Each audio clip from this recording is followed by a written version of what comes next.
another episode of the Wobcast 2.0. The off-season, the business season rolls along, but that doesn't mean we don't have football to talk about.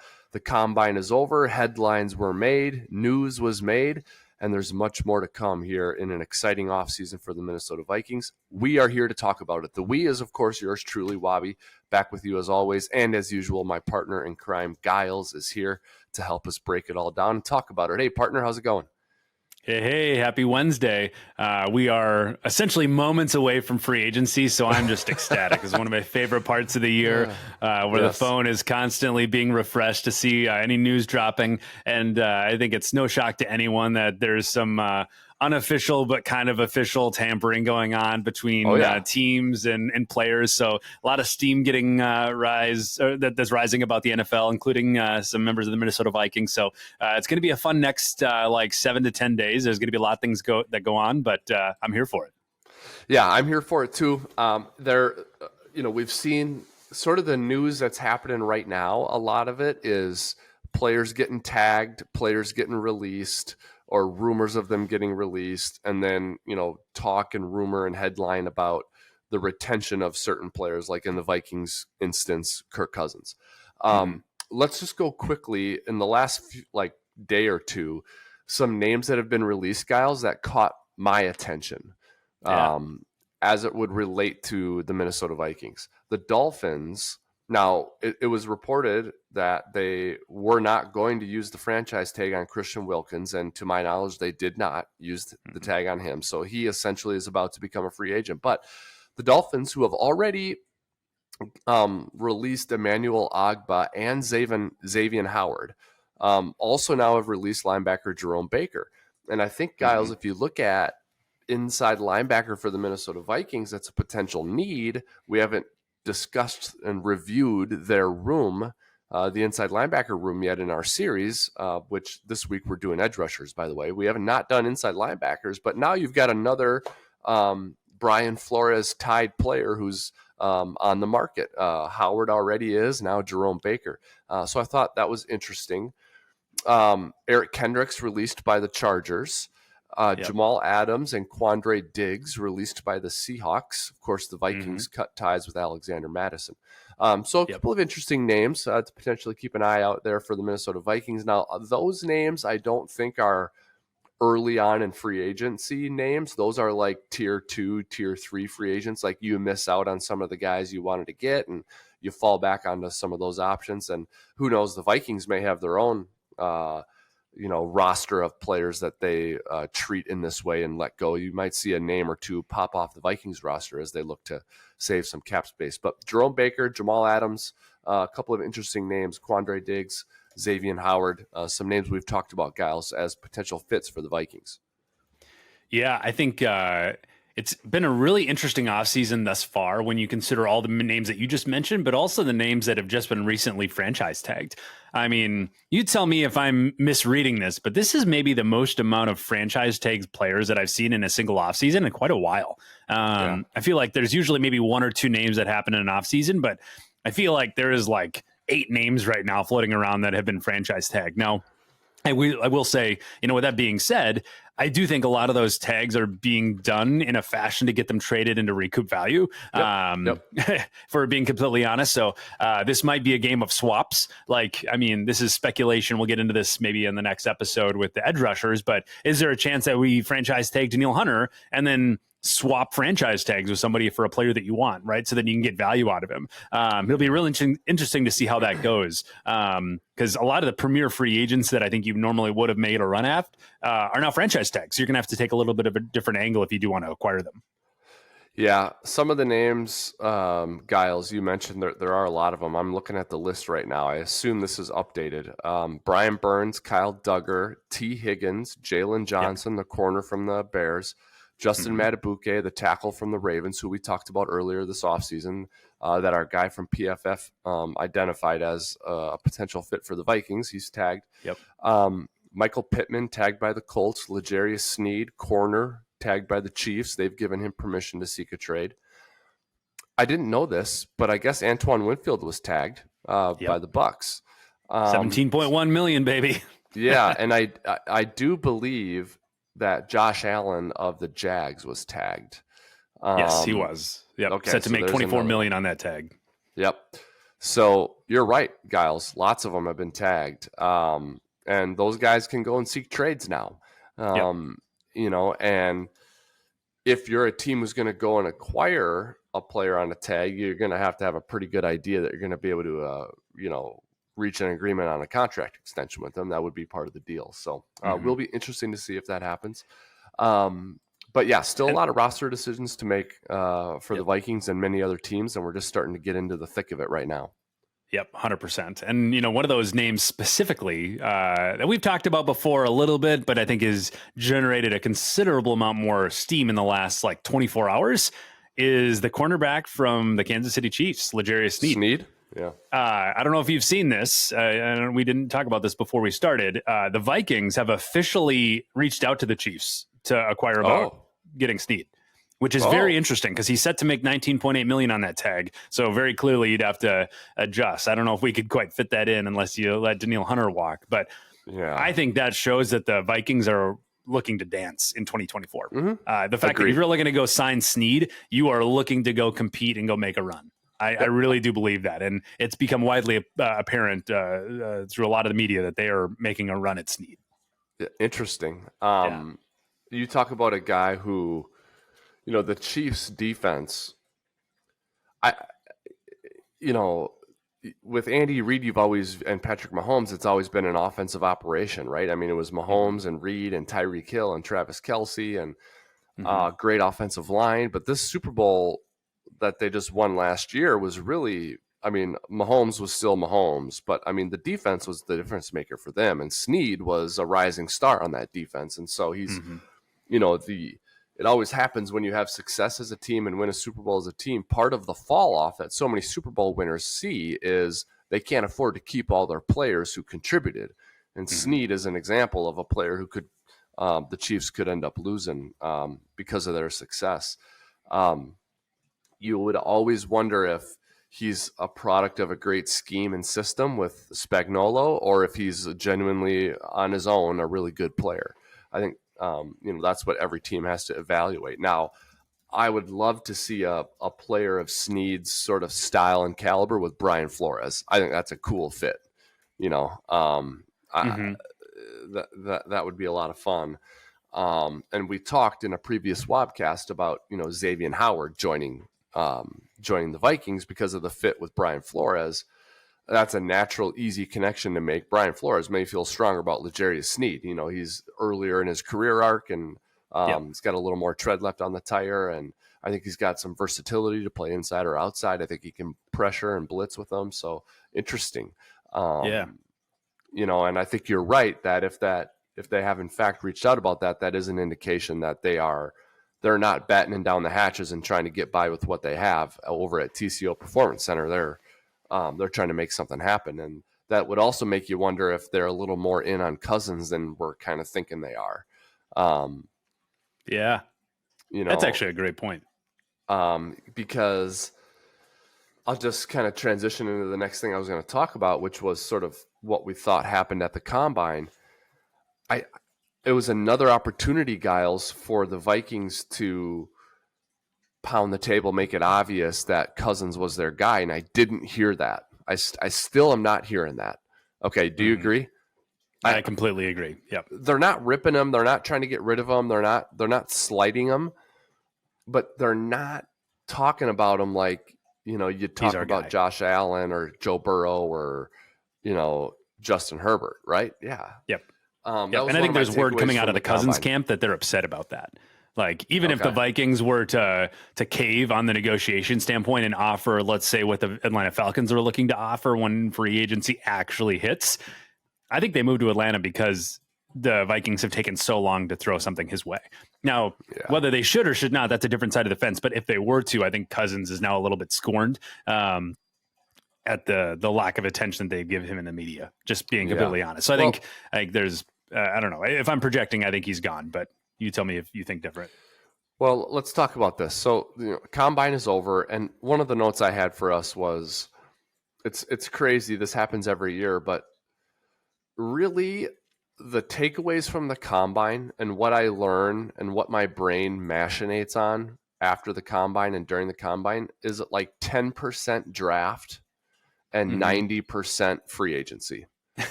Yep.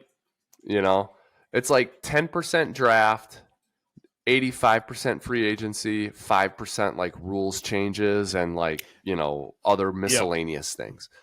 Yep. So I don't have any awesome, great takes on like who the Vikings should draft and who's going to go in the top 10 based on the combine. I think the combine really has a really small impact on that. Yep. The combine is an information gathering place, is an information affirming place, is really a feeding ground for news not related to the draft. So how does this, let's spin this back to what we were talking about, which was Cousins. I thought I heard O'Connell with Rich Eisen say something interesting about he thinks Cousins is a process guy and Cousins wants to go through the process of free agency, you know? And I thought that was an interesting sort of admission and sort of resignation of reality where it's like, you know, this girlfriend I'm dating who I really, really love, you know, she just really likes the process. So she's going to date some other guys before she decides if she wants to keep dating me. Yeah. Like I would not be like that. I'd be like, no, you're going to date no more guys. You're not seeing any more people. Correct. Yeah. Or that just means she doesn't like you anymore.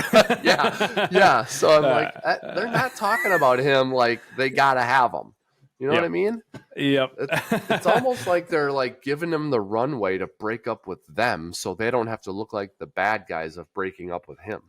I think you are hitting it right on the head. I completely agree. They're trying to play the politically correct side of the fence, but really, you guys have broken up. You just don't want to admit it, right? Or at least behind closed doors, maybe they have, but publicly, they're trying to play cordial. Which, I mean, you can speak to that a lot better than I can, but I think from like a Wilf's ownership standpoint, they're the most cordial professionals publicly, so they want to keep things upright and standing. So that it's not a surprise to me that they're tackling it that way, to be honest. But I do think it's an indication that the Cousins camp and the Minnesota Vikings have separated, and I don't see that coming back together. Yeah, and did you happen to hear our? I know we both sort of peruse the internet and Vikings Nation for different people's opinions and appreciate and respect other people's work. I thought that Phil Mackey had a really good take on the Kirk Cousins situation right now. Did you happen to hear it? Which one? Remind me. He basically was expressing bewilderment that Kirk Cousins could have the Vikings over a barrel, and on what grounds does he have to have any team over a negotiating barrel? Based on what he's produced and all of that. Yep, I definitely heard that take 100%. I think he's spot on from that perspective, and it's a matter of perception and who creates the leverage. And I think, you can point to all the reasons that we haven't won a championship under the Kirk Cousins era, right? Whether that's his fault or it's not. At the end of the day, we did not, right? That is a fact. Whether you could or couldn't or didn't, we didn't, right? We did not. Whether he could have. That's a different side of the fence, but he did not. So in terms of your leverage, you did not make that happen. Now, he was playing his best ball up until he got hurt, but at the end of the day, he's still coming off an Achilles injury. So you as the Minnesota Vikings have absolutely all the leverage here. So I think it's a matter of perception here, and I think the Vikings need to seize that type of leverage. Yeah. You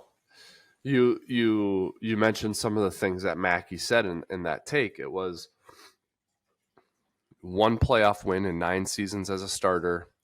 Yep. A 25% winning percentage against teams with a winning record. 36 years old with a torn Achilles. And you're panicking over not being able to re-sign this guy, and he's got you over a barrel. Why? That's basically what he was saying. Yep. Now, Mackey's been sort of I say he's been fair, and a Cousins supporter may not agree with Phil, but Phil comes at it from an educated, sensible, fair position, but he's not a Cousins guy. Oh, yeah. I would agree. So this opinion is no surprise. Yep. But as time goes on and Cousins doesn't bring the Vikings to the Super Bowl, he's only more and more right. 100%. Correct. Yeah. So anyway, it totally feels like this is a separation between the player and the team. And there's a new era at quarterback for the Vikings. My only sort of like half reservation on that, Giles, is I just love the idea of a young rookie of a rookie / young quarterback who you know you're going to turn to. Yep. You just don't know when. Sitting for a year with no pressure to play, watching Cousins, because I can rip Cousins for a lot of different reasons when it comes to like performance. Like, well, not rip him, but criticize him. Like the one playoff win in 9 seasons. I mean, that didn't work. That's, that I don't know how you get around that, right? So, but what I would say about him is he's absolutely what you want out of a franchise quarterback when it comes to like how he prepares, how he handles media, face of the franchise, operating the offense the way the coach wants it to be operated. Like he's got all of that. It just at the end of the day, when the rubber meets the road, you didn't win some games in big moments, right? So I mean, he's won divisions. He guided the Vikings to 13 wins. Like he's feeding Justin Jefferson when he needs to feed him. Like I'd love if you had a guy that you knew you were turning to. Cousins would be a great mentor for a year. So that's the only thing that I'm just like, oh, really? You're just gonna part ways with them? Yeah, they must not feel confident that they can create that scenario for a year with a young quarterback watching Cousins for a year. They must feel like they can't make that work somehow. And to be honest, I view that far more in Cousins' camp, that Cousins has public and privately indicated that he wants at least a 2-year deal. And that's where the Vikings said no, right? We'll do a year. Absolutely. Let's do even up to $50 million for a year so we can play for 1 more year. Obviously leverage the prime years of Justin Jefferson, still make a run and be competitive this year, but not be under the hook, under the gun past 2024. And that's where Cousins and the Minnesota Vikings are at a severe misalignment. 1 and 2 years, they will not budge, and this is where I think it really gets back to the last time Kirk Cousins was given an extension and why the Minnesota Vikings maybe unintentionally failed at the negotiation. If they were smart, which I do believe that the Minnesota Vikings are a very smart organization, I think this is maybe one of those random missteps. They should not have agreed to taking away the franchise tag out of his contract. Because right now he is unfranchise taggable, if that's a word. Right, and this would be a perfect scenario to say, let's franchise tag him for 1 year so we can get the benefit out of him. Even if we have to pay $50 million a year, we can make that work for this year to let the new rookie quarterback develop underneath him, and then he'll be gone after a year. Like that was a severe misstep on the Minnesota Vikings from a preparation standpoint. So, yes, unless Cousins' camp said, we're not signing this extension unless you take the tag out. I mean, right. I guess. And maybe he has some scorned memories from his days in Washington and he won't play anything that has a franchise tag option. I mean, I guess I can get that, but that would be the perfect scenario for the Vikings right now. You're right. It would be. It would have been it was a leverage point that they pulled out of the deal themselves, whether they felt compelled to or they didn't think they need it, whatever. It's and so let's talk Jefferson now, since we're talking about the tag. The tag is the ability to use the tag is one of the main reasons I have no angst or anxiety or fear or anything about Jefferson not playing for the Vikings. Like he's a Viking for at least the next 2 or maybe 3 years because of the tag. Yep. He's under contract already for this upcoming season, and then you have the tag for up to 3 years after that. I mean, he ain't going anywhere.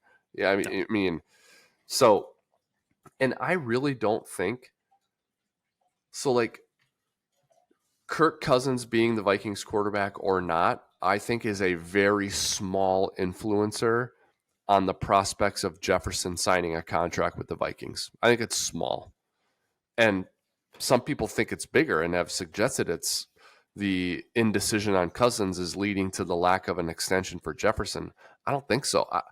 I think that Jefferson's camp is all about a number. Like, get us to a number, an average annual value, and a certain number of guarantees, and we will sign. And the Vikings just haven't quite gotten there yet.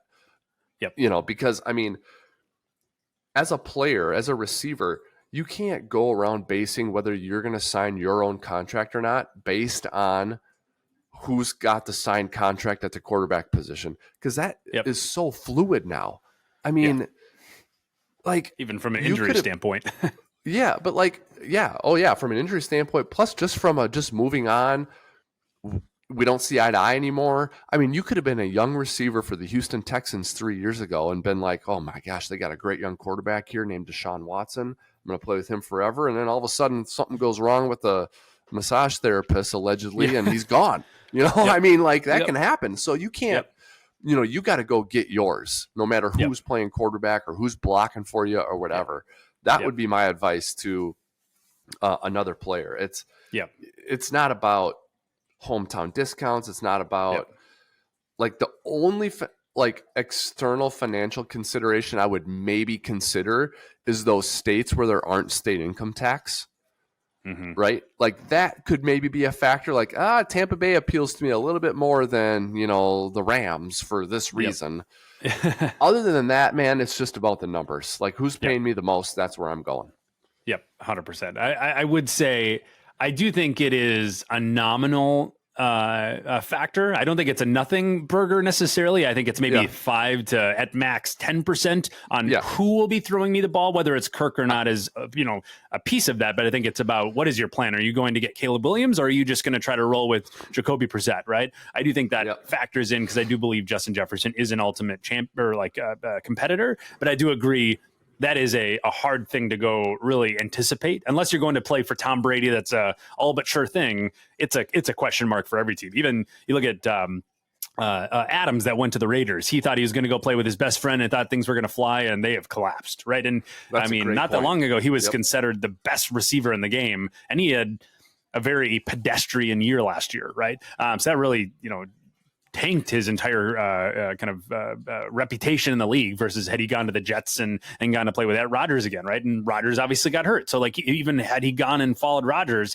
he wouldn't have had a great quarterback throwing to him. So there's a lot of factors there that Justin doesn't have control over. So I do think you're absolutely correct that the number is by far and away the biggest priority for him. And more importantly, like you said, the structure of that deal. I think he's looking for a fully guaranteed contract, and I don't know. That'll be interesting to see if the Wilfs are willing to move off of that, because that's a big contract to throw guaranteed money at. I have a feeling, and now some people would be very against this. I really don't have that big of a problem with it, but I've got a feeling that there is a pretty large amount of pressure, peer pressure on owners to not hand out guaranteed contracts. Oh, I would venture to say, because once you create precedent, then like everyone points at that saying, hey, they got it, give it to me. And I totally see that. So I think there's some like collusion, antitrust issues with owners getting together and agreeing to not give out guaranteed contracts to players. I think with the union relationship, I just think there are some no-nos there. But I mean, we all know how business works, right? So it would be a little unfair for Jefferson's camp to be asking for that, because the agents know what the climate is.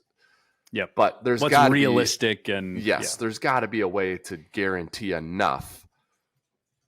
I mean, if anyone's worth it, it's him, right? Like Jefferson. I mean, young, relatively injury-free, has produced from the get-go. Everyone who I know and talk to at the Vikings still, which obviously is a significant number and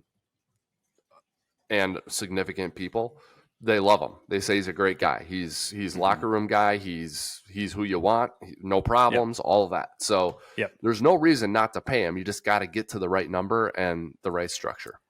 And if you were following all the interviews coming out of the combine for all the, I guess, participating and non-participating quarterbacks, if you want to get into that conversation, but all the quarterbacks at the combine, they were all interviewed and say, if you could pick any receiver in the game, who would you want to be throwing to? And without skipping a beat, everyone that was interviewed immediately said Justin Jefferson, right? And if you were just a great or a great receiver and you were currently the hottest item, I think maybe some people would say that. Some people might say Adams.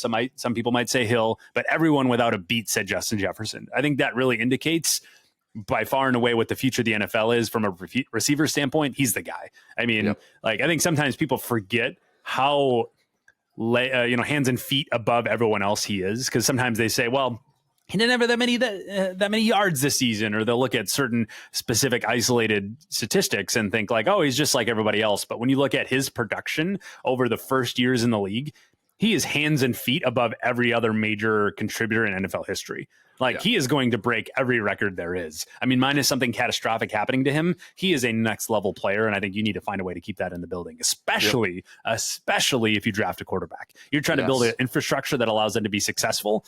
Like, Justin Jefferson is him, period, full stop. Especially with TJ Hawkinson probably being out for half to the full season next year. You need to have a primary option, period, full stop. Yep, agreed with you. All right, I have a fun little game for us. We're going to transition, talk about something else. I got a fun little game for us to do. But before I bring us there, was there anything you had that you wanted to bring up for discussion this week before we go to my game and then wrap it up? Hashtag sign Justin Jefferson. Okay, I think it'll happen. I think you'll be happy with that. I just don't know when. It's going to happen. I think we'll know about Cousins before we get a Jefferson extension, although I think they're completely independent issues. I think we'll know what's going to happen there. I think Cousins. I'm not sold on it being Atlanta, but I think Cousins is going elsewhere. Elsewhere this year. All right. Our road opponents in 2024, Giles. Ooh, okay. So get a pen and paper out so you can do this activity. And those listening at home, unless you're driving, you guys can participate in this as well. It was we went out for some tacos and drinks with a bunch of friends over the weekend, and one of them, his name is Corey. We always talk every offseason about, hey, what road game are we thinking this year? Where are we going to go? Where are you going to go? I always ask him that. You got any road games in mind? Where are you going to go see the Vikings play? What do you like? I always ask him that. And he said, I was looking at it. None of them really stood out. And then, he pulled out his phone and we started looking at it. And, I've been to all these places, except SoFi. That's the only place I haven't been. So I like to throw and he's been to a bunch too, but I like to throw my 2 cents in there. So I thought I'd ask you, Giles, the road opponents for the Vikings this year. Where would you like to go? I want you to give me a top 3. So and I'll opine with my opinions on them. So here are the games. Now the Vikings play in London this year, but that's a home game. So I'm going to pre-qualify this game by that would be number 1, but it doesn't count because it's a home game. So we're talking road opponents. So obviously you have Green Bay, Detroit, Chicago, right? Your NFC North games are road games. So those count.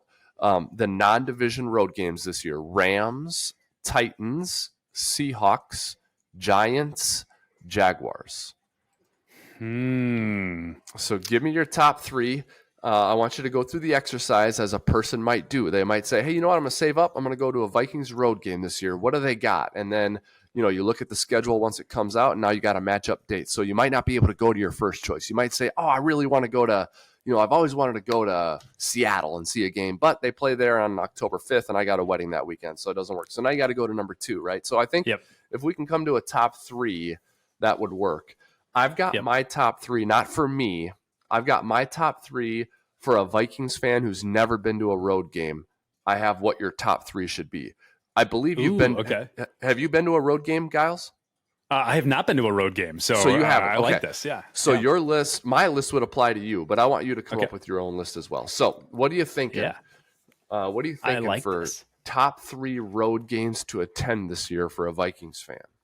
Okay, I like this. So I'm going to think out loud here for a second, and then I think I have a good list here for you. So, all right. As a strong Minnesota Vikings fan, and more importantly, a big football fan, excited for the opportunity to go to a road game. When I'm factoring all the different criteria for picking a good road game to go to, obviously there's the football side of the fence, and that's like the strength of the opponent, right? Is this going to be a good game? Do I want to go see a good opponent?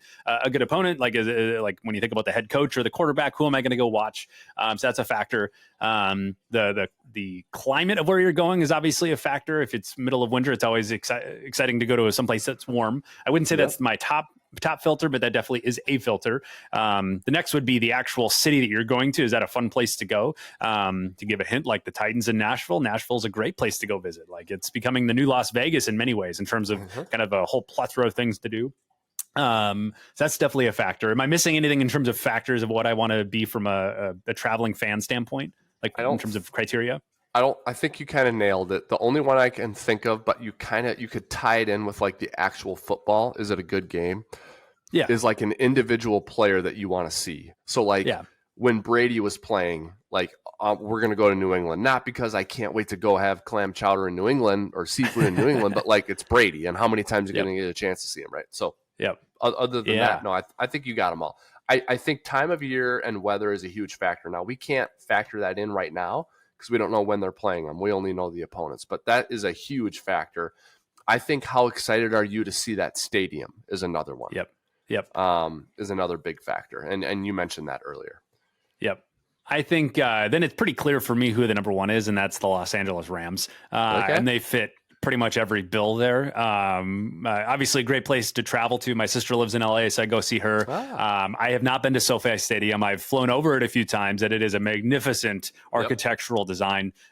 Would definitely love to go give that a peek. I do think the Rams are an up-and-coming franchise. Obviously, they run the Super Bowl a couple years back, and they took a few years off, so to speak. But I feel like they have drafted pretty well, ironically, and they have some pretty amazing pieces there. They obviously still have Aaron Donald, who is a freak of nature, and I would definitely go see a game to watch him.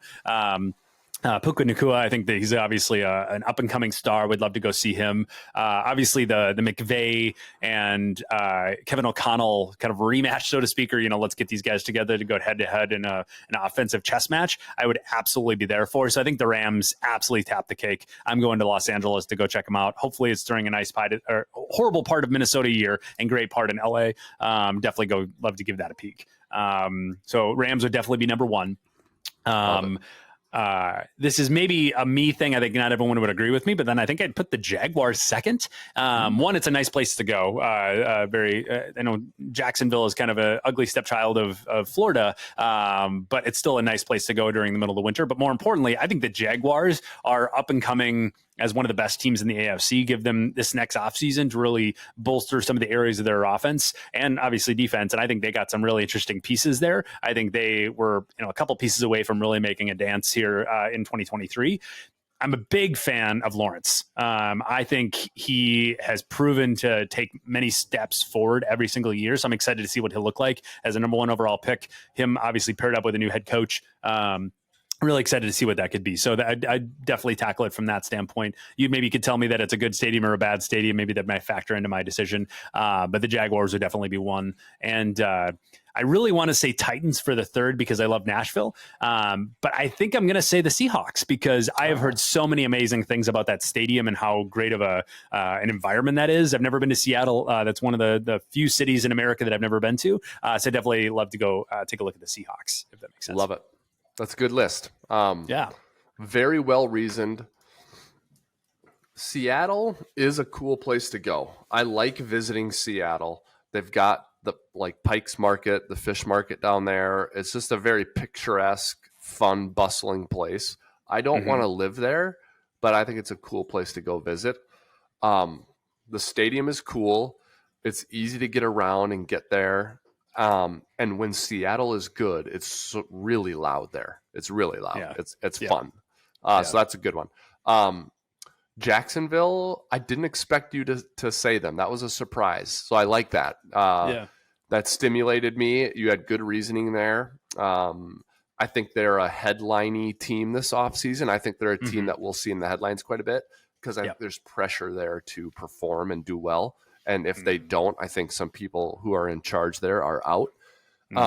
So I think that they're going to make a lot of moves and they'll be a fun team to watch next year. And that's a good matchup with the Vikings. And then you had the Rams as number one, and they are in my top three on my list for a Vikings fan to go see their first game on the road this year. The Rams were number three on my list for all the reasons you mentioned. You sold me a little bit more than I was selling myself on the O'Connell, Rams O'Connell sort of whole thing. That's awesome. That there's really some familiarity there that matters, right? So that's a cool one. The two that I had in my top three for this person were both division opponents. Actually, it's Green Bay and Chicago. Chicago. So they're both outdoor stadiums. They're both historical stadiums and historical teams. Green Bay, I think, is evergreen for being in the top 3 until you've gone there a bunch. Once you've gone there once or twice, I think you can demote them from time to time. Yep. But you have to go and see it. Yep. And surprisingly, the banter and the rivalry and all of that is friendly there with Vikings fans. There aren't a bunch of, idiots and a bunch of bullies. This isn't Philly. They're very kind, welcoming. They're annoying because they're loud and myopic and braggadocious and obnoxious. So they're annoying if you're losing to them, but they are nice, kind people who are very excited to show you their place. And their place is very cool. Yeah. So truly Green iconic. Bay's up there. Yep. Now, I have Chicago in there for two reasons. One is eventually they are not going to be playing at Soldier Field anymore. They're going to have a new stadium. And I think you got to go see Soldier Field before they're done playing there, just for the historical nature of it. Now, it's been redone, but it's still Soldier Field. The grass is long. It's super windy. It's cold anytime past Halloween. It's freezing cold. It's super windy. The grass is long. It's loud. It's hard to play there.